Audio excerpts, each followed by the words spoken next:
Goa Organics వారి skin care, hair care, wellness products కోసం AP, తెలంగాణలో డిస్ట్రిబ్యూటర్లు కావాలను వివరాలకు స్క్రీన్ పైన ఉన్న నెంబర్కి కాల్ చేయండి. శనివారం పట్టపగలు 12:10 ఇంటికి తాళం వేసి కుటుంబ సభ్యులంతా బయటికి వెళ్లారు.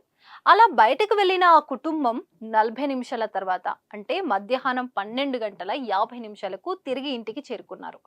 ఇంటికి వచ్చేసరికి ఇంటిని గుల్ల చేశారు దొంగలు.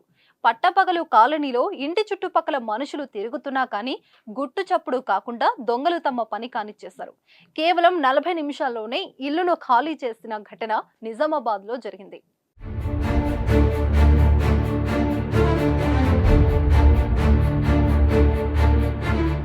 నిజామాబాద్ పట్టణంలోని వినాయక నగర్ తుల్జా భవానీ మందిరం సమీపంలో మధుసూదన్ ఇంట్లో మిట్ట మధ్యాహ్నం దొంగలు హల్చల్ చేశారు.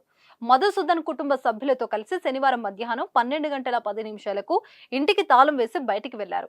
12:50 తిరిగి ఇంటికి వచ్చేసరికి తాళం పగలగొట్టి ఉంది. లోపలికి వెళ్లి చూడగా బీరువా ధ్వంసం చేసి అందులోని బంగారం దొంగలు ఎత్తుకెళ్లారు. బాధితుడు పోలీసులను ఫిర్యాదు చేశాడు. 10 తులాల బంగారం, 2 కిలోల వెండి పోయినట్లు పేర్కొన్నారు. కేసు నమోదు చేసుకుని దర్యాప్తు చేస్తున్నట్లు ఎస్ఐ సంజీవ్ తెలిపారు. స్థానికంగా ఉన్న సీసీ కెమెరాలను పరిశీలిస్తున్నట్లు పోలీసులు వెల్లడించారు.